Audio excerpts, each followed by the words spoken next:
5월 둘째 주 어버이 주일 낮 예배를 드리겠습니다. 찬송가 10장 4절 인내송 부르시겠습니다.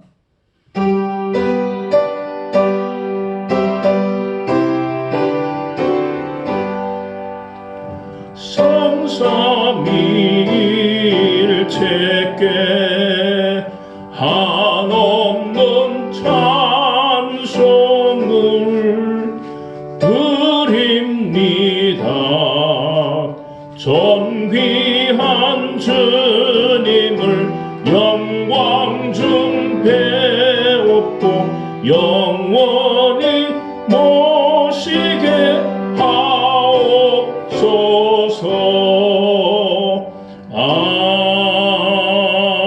아멘.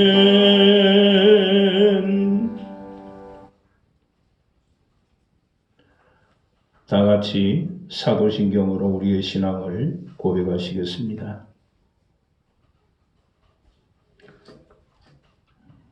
나는 전능하신 아버지 하나님 천지의 창조주를 믿습니다. 나는 그의 유일하신 아들 우리 주 예수 그리스도를 믿습니다. 그는 성령으로 잉태되어 동정녀 마리아에게서 나시고 본디오 빌라도에게 고난을 받아 십자가에 못 박혀 죽으시고 장사된 지 사흘 만에 죽은 자 가운데서 다시 살아나셨으며 하늘에 오르시어 전능하신 아버지 하나님 우편 앉아 계시다가 거기로부터 살아있는 자와 죽은 자를 심판하러 오십니다. 나는 성령을 믿으며 거룩한 공교회와 성도의 교제와 죄를 용서받는 것과 몸의 부활과 영생을 믿습니다. 아멘.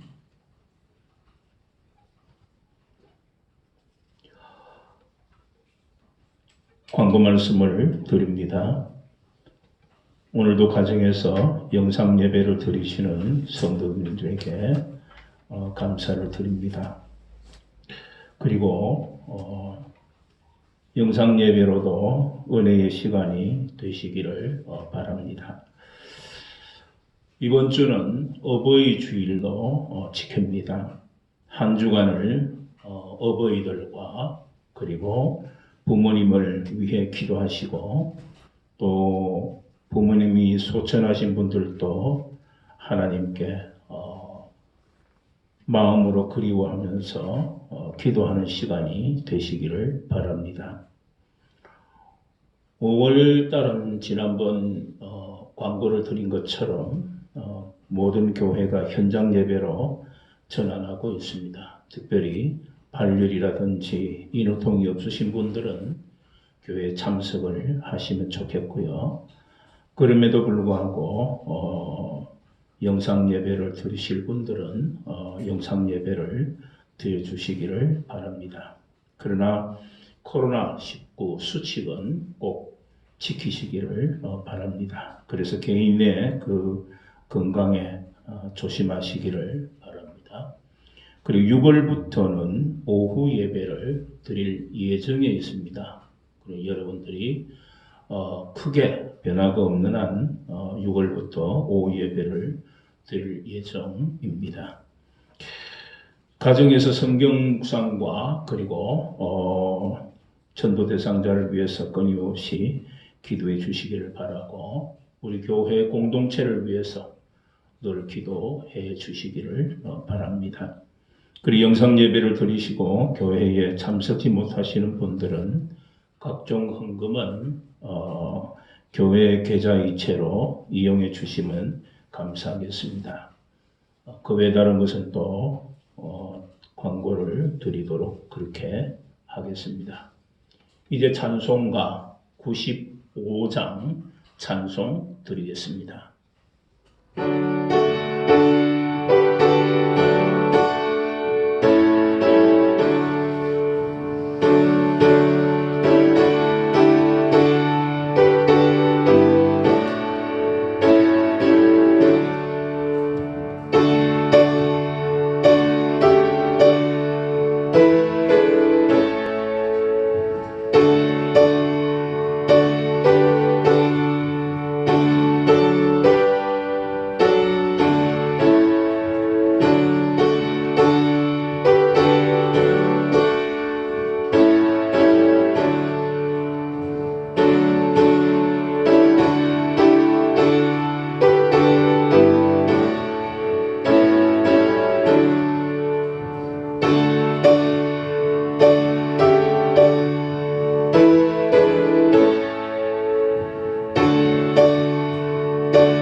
하나님께서 오늘 우리에게 주시는 말씀은 시편 119편 49절에서 56절까지의 말씀입니다.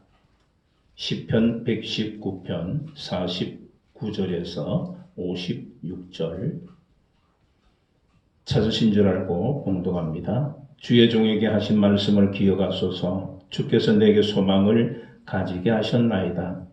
이 말씀은 나의 고난 중에 위로라. 주의 말씀이 나를 살리셨기 때문이니이다. 교만한 자들이 나를 심히 조랑하였어도 나는 주의 법을 떠나지 아니하였나이다. 여호와여, 주의 옛 규례들을 내가 기억하고 스스로 위로하였나이다. 주의 율법을 버린 악인들로 말미암아 내가 맹렬한 분노에 사로잡혔나이다. 내가 나그네 된 집에서 주의 율례들이 나의 노래가 되었나이다. 여호와여, 내가 밤에 주의 이름을 기억하고 주의 법을 지켰나이다. 내 소유는 이곳이니 곧 주의 법도들을 지킨 곳이니이다. 아멘. 세상에는 우리 인간과 관계를 맺고 있는 많은 것이 있습니다. 동물도 식물도 그리고 그 외에 많은 광물들까지도 우리와 관계를 맺는 것이 있습니다. 또한 사람과의 관계 가운데에서도 있습니다. 그래서 세상의 모든 것들이 우리에게 그런 관계 속에서 기쁨을 줄 때가 있습니다. 그러나 그 어떤 직업과 자리도 우리에게 영원한 소망을 주지는 못합니다. 그렇다면 우리의 소망은 어디에서 찾아야 하는 것일까? 누가 우리에게 참 소망을 줄까? 그런 생각을 해볼 때도 있습니다. 주의 종에게 하신 말씀을 기억하소서. 주께서 내게 소망을 가지게 하셨나이다. 49절에 그렇게 표현을 합니다. 왜 말씀이 나의 소망이고 그렇게 이 시인은 고백을 하고 있을까? 우리가 생각을 해봄직한 말씀이지요. 사랑하는 성도 여러분, 오늘은 어버이 주일입니다. 우리 가슴 속에 세상을 향하여 살면서 자녀들로 말미암아서도 소망과 기쁨이 때로는 유한합니다. 그리고 부모를 향한 자녀의 마음도 때로는 유한할 수밖에 없을 때가 참 많이 있습니다. 그러나 때때로 주는 기쁨은 일시적인 기쁨이지만 그러나 우리가 이 세상을 살면서 우리에게 주는 소망이 영원하도록 바라는 마음은 당연히 있습니다. 그렇다면 우리는 이 시인이 고백하고 소망이라는 그 말씀을 어떤 모습으로 표현하고 있는가 우리는 생각을 해보면 하는데 그 첫째가 말씀이 고난 중에 위로를 주었기 때문입니다. 이 말씀은 나의 고난 중에 위로라. 주의 말씀이 나를 살리셨기 때문이다. 50절에 기록합니다. 시편과 성경 전체가 우리에게 가르쳐주는 말씀 중에 하나는 바로 이것입니다. 그 말씀을 통해서 나에게 희망을 주고 그 말씀을 통해서 나에게 치유가 되고 그 말씀을 통해서 나의 생명이 살아남을 느낄 수 있다는 것이죠. 그래서 무릇 그 그리스도 예수 안에서 경건하게 살고자 하는 자는 박해를 받으리라. 그렇게 디모데후서 3장 12절에 기록을 하고 있는데 우리가 때로는 그리스도 예수 안에서 예수 그리스도를 믿음으로 말미암아 우리에게 경건이 있을 때마다 때로는 경건하게 살고자 할 때마다 우리에게는 박해가 있고 어려움이 있을 것이라는 것을 디모데는 말합니다.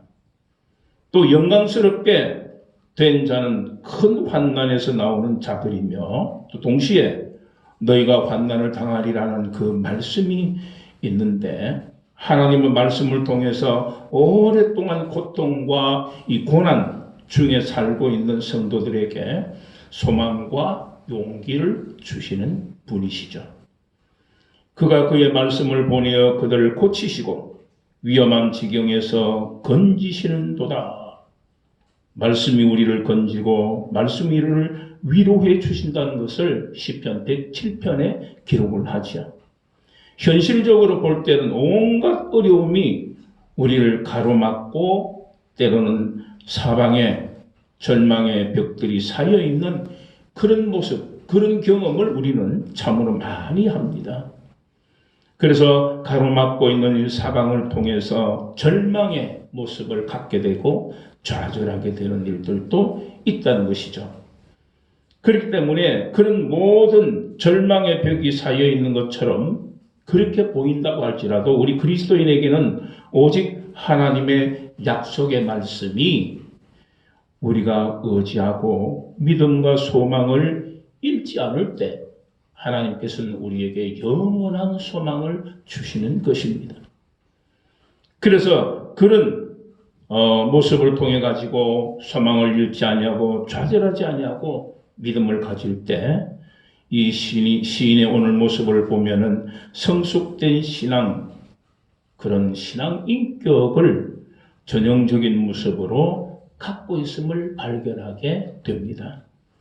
이 말씀은 나의 고난 중에 위로라 그랬습니다. 하나님 말씀은 우리가 이 세상을 살면서 받는 소망 없는 그 절망과 그리고 또 위로받지 못하는 이런 것들이 세상 가운데 있어도 우리는 예수 그리스도를 통해서 혹은 하나님의 말씀을 통해서 우리는 위로받을 수가 있음을 기록을 합니다. 이 고백이 모든 성도들의 고백이 되기를 축복합니다. 두 번째는 말씀이 어떤 조롱도 참을 수 있게 하기 때문입니다. 우리 그리스도인은 때로는 예수 믿는 것 때문에 조롱받을 때도 있습니다. 박해받을 때도 있습니다. 그런데 교만한 자들이 나를 심히 조롱하였어도 나는 주의 법을 떠나지 아니하였나이다. 내가 세상 가운데 어려움을 받고 교만한 많은 사람으로 말미암아서 조롱거리가 되고 내 삶의 여러 가지 일들이 좌절 상태에 있다고 할지라도 그러는 가운데에서 주님의 법, 즉 하나님의 말씀을 떠나지를 않았다. 오늘 많은 사람들은 예수 믿다가 고난과 어려움과 그리고 여러 가지 질병으로 말미암을 때 과연 하나님이 계실까? 그런 생각을 할 때가 있습니다. 하나님이 계시면 나에게 왜 이런 시련을 주실까? 그런 생각을 할 때도 있습니다. 그러나 사람은 자신을 조롱하는 말 한마디에 이성을 잃어버릴 수도 있습니다. 화가 치밀어 오를 수도 있습니다. 분노가 날 수도 있습니다. 그러나 오늘 본문의 시인은 조롱하는 말을 동요하지 않습니다. 조롱하는 그 말에 동요하지 아니하고 분노나 화나 좌절되지를 않는다는 것이죠. 오히려 하나님의 말씀에 흔들림 없이 굳게 서서 스스로 위로받는 말씀이 있음을 고백하고 있다는 것입니다. 교만한 자는 거만하게 그런 자기 자신을 자부하고 있는 그런 사람들을 가리키는 것이죠. 교만하게 자기를 거만하게 생각한다. 곧 하나님은 없다고 주장하면서 자신을 믿고 사는 사람들을 말합니다. 악인은 그의 교만한 얼굴로 말하기를 여호와께서 이를 감찰하지 아니하신다 하며 그의 모든 사상에 하나님이 없다 하나이다. 그렇게 시편 4절에 기록을 합니다. 이런 교만한 사람들은 하나님을 믿고 사는 사람들을 조롱하지요. 하나님이 없는데도 너희들은 하나님을 믿고 있구나. 그렇기 때문에 이런 여러 가지 일들을 통해서 믿는 그리스도인들을 조롱하고 박해하고 어렵게 하고 고난을 줍니다. 이런 일들이 참 많이 있습니다. 성경 속에 나타나 있는 많은 선지자들, 지도자들, 그리고 하나님과 관계를 맺었던 믿음의 선각자들이 그런 일들을 참 많이 조롱당하고 아파했습니다. 그러는 가운데 이 다윗은 하나님의 말씀 때문에 소망을 갖고 그 모든 조롱을 이긴 사람 중에 한 사람입니다. 하나님의 말씀에 소망을 두고 사는 사람은 어떤 조롱도 이길 수 있다는 것을 우리는 성경의 인물들을 통해서도 알 수가 있습니다. 다윗도 마찬가지였습니다.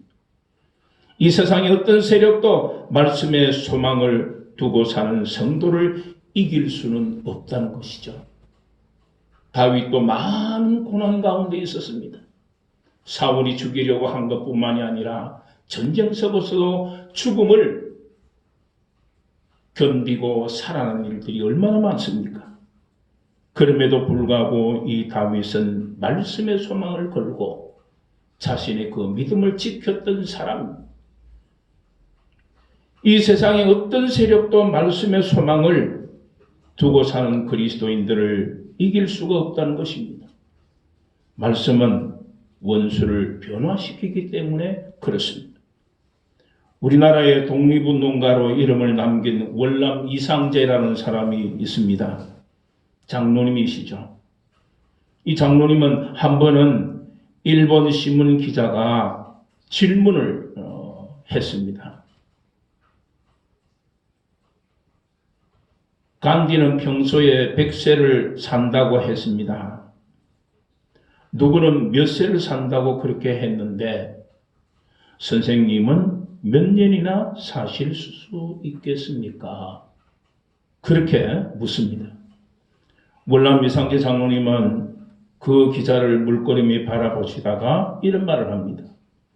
당신이 한 번 났으면 영원히 살아야지 죽기는 왜 죽어? 그렇게 말했다고 합니다.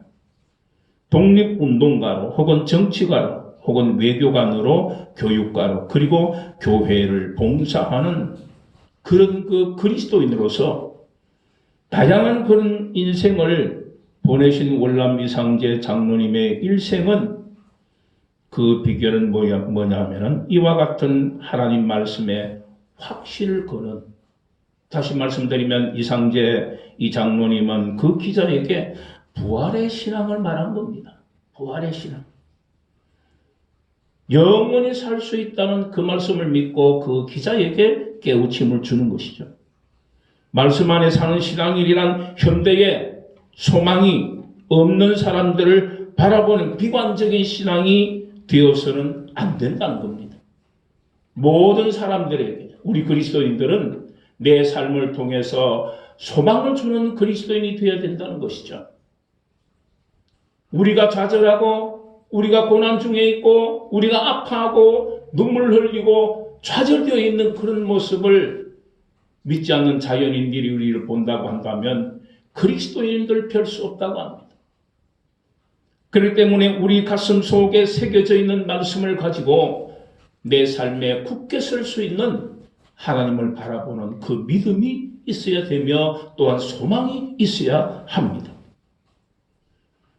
그래서 우리는 언제든지 이 이상재 장로님처럼 확신을 가진, 말씀의 확신을 가진 부활의 신앙을 가져야 합니다. 그래서 말씀 안에 사는 신앙이라는 것은 뭐냐? 현대의 소망이 없는 사람들이 바라보는 비관적인 신앙이 아니라는 겁니다. 오히려 그 말씀의 신앙은 현세의 삶에 든든한 기초를 두고 그리고 이 현세를 살아가는 것보다 건전하게 살 수 있는 원동력을 주는 요소가 된다는 것이죠. 그럴 때는 우리의 소망은 말씀에 두고 그 말씀을 통해서 내 삶의 모든 요소가 원동력을 가지고 힘을 얻는 그리스도인이 되어져야 합니다. 그것은 마치 사람이 길을 걸을 때는 눈을 멀리 보고 바른 현재 선 곳을 한 발자국씩 거니는 것과 같습니다.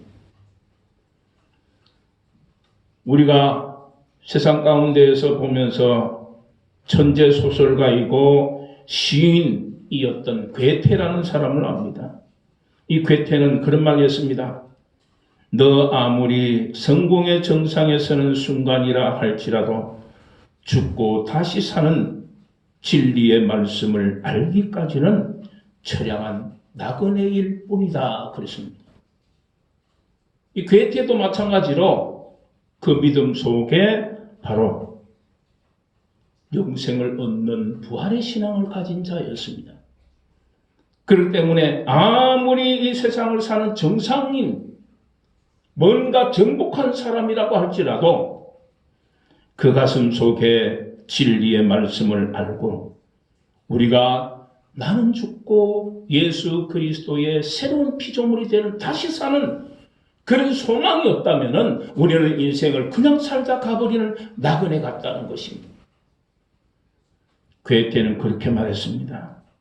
우리가 성경 속으로 돌아간다고 한다면 사도 바울도 그런 말을 했습니다. 만일 그리스도 안에 우리의 바라는 것이 다만 이생뿐이면 모든 사람 가운데 우리가 더욱 불쌍한 자다 그랬습니다.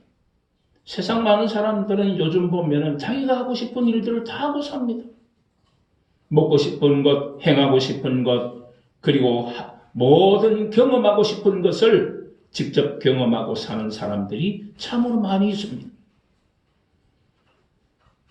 그러나 우리의 마음 가운데에 우리가 바라보는 그리스도 안에서 바라는 그 소망이 없다면 아무런 소용이 없는 존재가 되어버리고 만다는 것을 우리는 알아야 할 것입니다. 말씀에 굳게 선 성도는 이승에서의 삶에 만족하지를 않습니다. 핍박과 고난과 조롱과 멸시, 그 속에서도 소망 중에 살게 되는 믿음이 있기 때문에 그렇습니다. 그 소망 속에 말씀이 있기 때문에 그렇습니다. 그 때문에 우리는 언제든지 말씀 가운데에서 우리의 삶을 조명하면서 사는 그리스도인이 되어져야 하는 겁니다. 그리고 세 번째는 말씀이 나의 노예가 되었기 때문에 그렇습니다. 내가 나그네 된 집에서 주의 율례들이 나의 노래가 되었나이다. 54절에 기록을 합니다. 요즘 텔레비전을 보면은 미스터 트롯이라는 프로가 있습니다. 그 프로가 인기가 있습니다.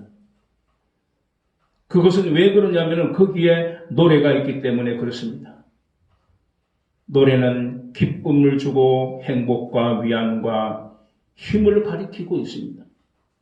그 때문에 이 코로나19 때문에 온 나라가 어려운데 가정에서 자가격리하든지 아니면은 질병 가운데 있는 사람들에게 가정에서 볼 수 있는 그것으로 말미암아서 미스터 트롯은 인기를 얻고 있습니다.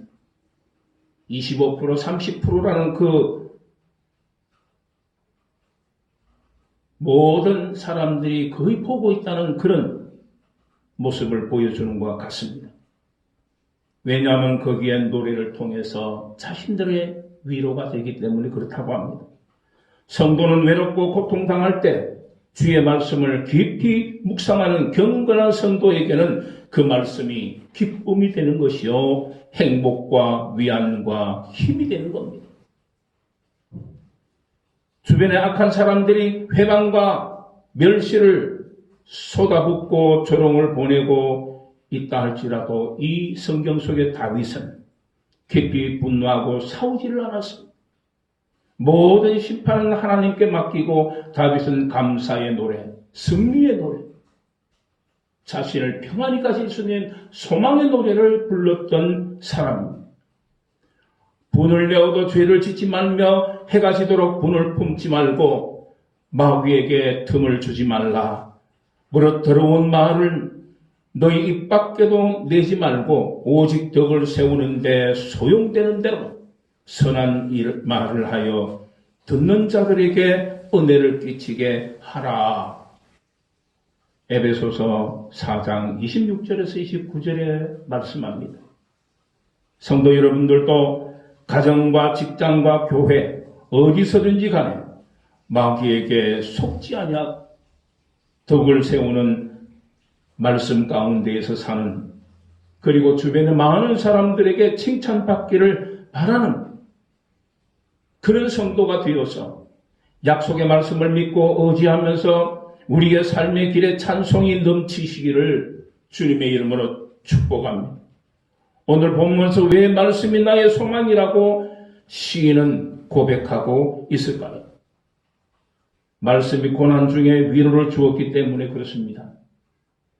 말씀이 어떤 조롱도 참을 수 있게 하기 때문에 그렇습니다. 말씀이 나의 힘들고 그리고 어려운 인생길에서 노래가 되었기 때문에 그렇습니다. 우리 모든 성도들도 이 말씀을 소망으로 삼고 살아가시기를 바랍니다. 그리할 때 주님이 주시는 큰 기쁨이 우리에게 넘쳐나게 되는 것이죠. 자신에게 확신을 주는 한 말씀이라도 붙들면 좌절과 실패가 없습니다. 우리 각자가 소유한 말씀이 있으면 그 말씀이 우리를 지켜주는 것입니다. 소망으로 지킵니다. 질병에서 지킵니다. 좌절에서 일어나게 합니다. 힘이 없는 사람에게는 힘의 용기를 주는 말씀이 바로 하나님의 말씀입니다. 우리 각자가 소유한 말씀이 있으시기를 바랍니다. 그래서 우리가 그 말씀으로 말미암아 지킴받는 그리스도인이 되시기를 바랍니다. 세상에 어려움을 준다 할지라도 굳게 말씀에 서는 성도들이 된다면 주님은 우리에게 삶의 소망을 주시는 것입니다. 나의 소망이 있을 때 나의 말씀이 있습니다. 그래서 한 주간 살아가시면서 그리고 내 일생을 살아가시면서 내가 사랑하는 주의 말씀이 있기를 주님의 이름으로 축원합니다. 하나님 아버지 감사합니다. 오늘 우리에게 주신 말씀을 기억하며 한 주간을 살아가기를 원합니다. 우리가 이 세상에 존재하면서 살아가는 모든 삶 가운데 평안과 복과 그리고 여러 가지 우리의 삶 가운데에 평화로운 일만 있는 것이 아니라 때로는 박해도 있고 고난도 있고 좌절도 있고 질병도 있습니다. 하나님 아버지 우리의 가슴 속에 나에게 소망이 있으며 왜 내가 소망이 있는가를 기억하면서 나의 말씀이 무엇인가를 기억하며 그 말씀을 붙들고 사는 그리스도인이 되게 하옵소서. 우리 성도들에게 내가 붙들고 사는 한 말씀이 없다면 성경 속의 말씀을 내 가슴 속에 새길 수 있도록 지혜를 주시고 인도하옵소서. 예수님의 이름으로 기도드리옵나이다. 아멘. 이제는 우리 주 예수 그리스도의 은혜와 하나님 아버지의 극진하신 사랑과 성령의 감화감동 역사 성미하심과 충만하심이 오늘 말씀을 듣고 이제 세상으로 나아가면서 나의 소망, 나의 말씀을 간직하고 사는 그리스도인이 되기 위해 흩어지는 이 무리 위에 이제로부터 영원토록 함께 하시기를 축원하옵나이다. 아멘.